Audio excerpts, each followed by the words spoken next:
Okay, thank you.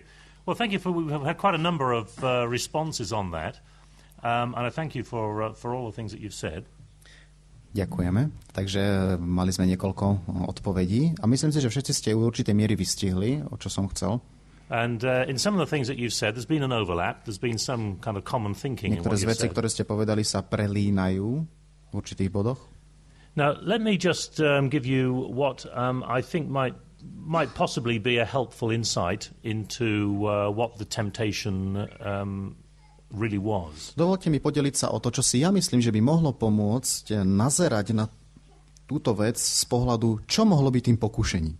Now, there are two parts to the temptation. Takže sú tu dve časti, ktoré sa dotýkajú tohto pokušenia. The serpent says, you will become like God, knowing, that's the first part of it, knowing. A tou prvou časťou je, že had povie, stanete sa ako Boh tým, že budete poznať. Hej, teda prvá časť sa dotýka poznania, vedieť niečo. Good and evil. Rozpoznať dobré a zlé. So knowing. Takže najprv vedieť, rozpoznať. Good and evil. Dobré a zlé. Now, one of the things that's quite clear from the Old Testament. Jedna z vecí, ktorá je jasná zo Starého zákona, is that to know often means more than just intellectual knowledge. Znamená častokrát viac ako len poňať niečo intelektuálne. I mean, I know my name. Napríklad, ja poznám moje meno. I know certain facts. Alebo viem, ako sa volám, alebo viem, že alebo poznám nejaké skutočnosti. But this word to know in the Bible can also mean to experience. Ale v Biblii v tomto kontexte slovíčko alebo sloveso poznať tiež môže znamenať zakúsiť. So if you come to the first verse of the next chapter in Genesis. A tak keď prídeme na prvý verš tej ďalšej kapitoly v knihe Genesis. Now what it says literally, I'm not sure if this is what you have in Slovak, but it says now the man knew his wife. To je 4. kapitola, prvý verš. Tam sa hovorí doslovne a Adam poznal Evu, svoju ženu. And you might say, what a stupid thing to say. A vy si poviete, aká primitívna vec, poznať. The man knew his wife. Adam poznal svoju ženu. Well, of course he knew his wife. Samozrejme, že ho poznal. He can tell the difference between her and the animals. Asi vedel, ako sa odlišuje od zvierat. Of course he knows who his wife is. Samozrejme, že vie, kto je jeho žena, zvlášť ak má len jedinu. Right. But then we read, and she conceived and bore Cain. Ale potom čítame, že počala a porodila Kaina. And then we say, a potom povieme, oh, now I see. Teraz je to jasné. He didn't just know her this way. Nešlo len o takéto poznanie s touto časťou tela. They knew each other in another way. Inak sa trošku spoznali. And it resulted in a child. A výsledkom bolo dieťa toho poznania. So they were more than just nodding acquaintances. A takže to bolo len niečo viac, ako prikyvovali si navzájom a poznali sa. Okay. So here we have the use of to know in the sense of experience in some way. A takže tu máme zase použitý význam poznania, alebo poznať ako zakúsiť, mať skúsenosť. So that's the first thing to bear in mind. Takže o toto prvé si uvedomme. That to know can mean to experience. Teda poznať znamená aj zakúšať niečo. Then the second thing is to know good and evil. A tá druhá vec, ten druhý aspekt je čo poznať. To sa hovorí dobre od zlého. Now I think it's quite natural for us to look at those words and to concentrate on the words good and evil. Je pre nás prirodzené, že sa budeme zapodievať a koncentrovať na tieto slová, teda dobré a zlé. As if the serpent is talking about morality. Takže had tu niečo hovorí o moralite. You see, some people have understood this to be, Eve, you just do what I say and I'll give you a conscience. Niektorí ľudia si to vykladajú tak, že had povie Eve, Eva, vieš čo, len správ to, čo ja chcem a za odmenu ja ti dám svedomie. You'll be able to tell the difference between good and evil. Pretože svedomím budeš môcť rozpoznať dobre od zlého. Now, to be honest, I don't find that to be a temptation at all. Aby som vám pravdu povedal, ja sa nemyslím, že pre človeka je to pokušením získať svedomie. I'd find it a temptation if somebody would take away my conscience. Ja by som skôr považoval za pokušenie, keby niekto mi chcel zobrať moje svedomie. I could sleep every night without any problems. Keď si to predstaviť, každú noc by som spal bez nejakých problémov. And remember, they've been created in the image of God. A ešte naviac, človek bol stvorený na obraz Boží. And I think it's difficult to be made in the image of God and have no sense of what is right and wrong. Je ťažké byť stvorený na obraz Boží bez toho, aby som mal zmysel toho, čo je dobré alebo zlé.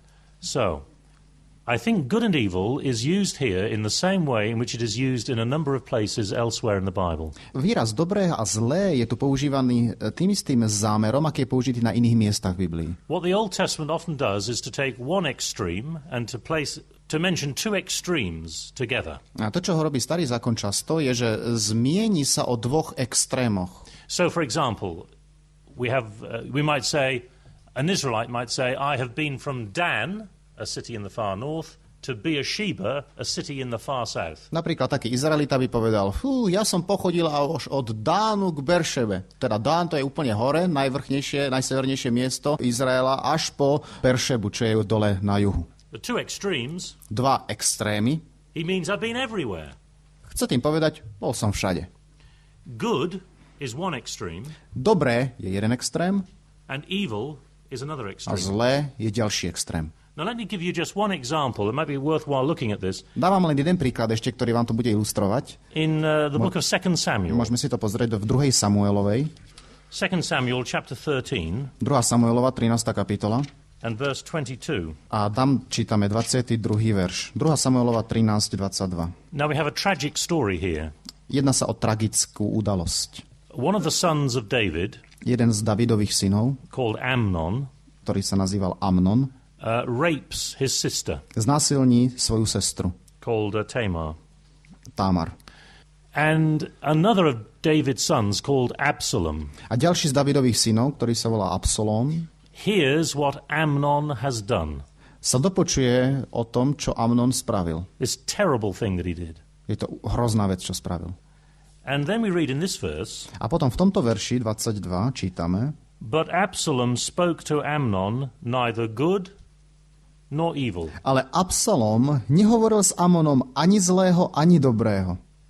Now when it says that Absalom didn't spoke to him neither good nor evil, teda keď hovoríme, a keď sa hovorí, že Absalom s ním nehovoril ani zlého, ani dobrého, what does it mean, do you think? Čo to znamená? Čo si myslíte?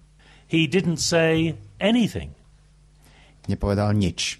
Good and evil means everything, and not speaking good nor evil means he didn't say anything. Dobre a zlé znamená všetko. Teda keď nepovedal ani dobre, ani zlé, znamená, že nepovedal nič. So I think it's the same thing back here in Genesis chapter 3. Myslím si, že je to ten istý princíp ako v Genesis 3. kapitole. Good and evil, dobré a zlé, express the idea of everything. Vyjadruje myšlienku celistosti všetkého. Now if that's the case, ak ide o to, then the temptation is this. Tak potom pokušenie je takéto. Eva, you just do as I say. Len sprav to, čo chcem. And you will be able to experience everything. Sprav to, čo ti hovorím a budeš schopná zakúsiť všetko. Zažiť všetko. Everything your heart desires. Všetko, čo tvoje srdce chce. Forget about these little restrictions that God's placed on you. Zabudni na takéto nejaké malé obmedzenia, ktoré Boh ti dal. You'll become like God himself. Ty sa môžeš stať ako Boh samotný. Nobody places restrictions on God. Nikto predsa nelimituje Boha. And you will become like God. A v tomto sa ty môžeš stať ako Boh. Able to experience everything. Schopná zažiť, prežiť všetko. Now is that a temptation? Znie to ako pokušenie? That would be a temptation to me. No, pre mňa určite. Maybe I shouldn't confess too much here. Možno by som sa nemal k takým vecam priznávať pred vami. But I think it would be a temptation to ale me. ja som presvedčený, že to by to pre mňa bolo veľkým pokušením. So it is a temptation to live life from a purely selfish point of view. Je to pokušenie žiť svoj život zo sebeckého pohľadu. And interestingly, if we do understand it in that way, a zaujímavé je, že ak to pochopíme v tomto zmysle, then of course, according to Ellen White, this was Lucifer's sin in heaven. Od Ellen Whiteovej sa dozvieme, že toto bol princíp Luciferovho hriechu v nebi. Not willing to accept the restrictions that God had placed. Neochota prijať obmedzenia, ktoré Pán Boh mu dal.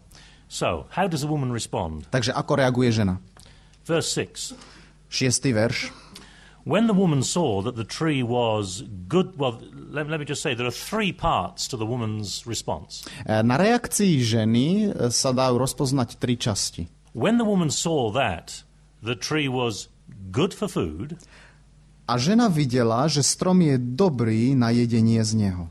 That it was a delight to the eyes, že je žiadosťou očiam, and that the tree was to be desired to make one wise, a že je to prežiadúci strom, aby urobil človeka rozumným. She took of its fruit and ate, and she also gave to her husband who was with her, and he ate. Tak tedy vzala z jeho ovocia, jedla a dala spolu svojmu mužovi a jedol. So three parts to her response. Tri časti v jej reakcii. The tree's good for food. Strom je dobrý na jedenie. There's the practical aspect. To je praktická stránka. It's a delight to the eyes. Je žiadosťou pre oči. It looks good. You know, the aesthetic. Aj vyzerá dobre, estetický dojem, estetické pokušenie. And it was desired to make one wise. A takisto bol prežiadúci, aby urobil človeka rozumným. Knowing good and evil. A zase poznať dobre a zlé. Now, some people would say, some people have said, niektorí povedali a komentovali to, this is totally unfair of God. Toto je nefér od Pána Boha. I mean, why put such a wonderful tree in the middle of the garden? Prečo zasadil nádherný strom do stredu záhrady? One that looks so good. Ktorý vyzerá nádherne. And is such a great temptation. A ktorý predstavuje úžasné pokušenie. But that objection fails to notice something. Takáto námietka prehliada niečo. All of the trees in the garden are good for food. Všetky stromy v záhrade sú výborné na jedenie.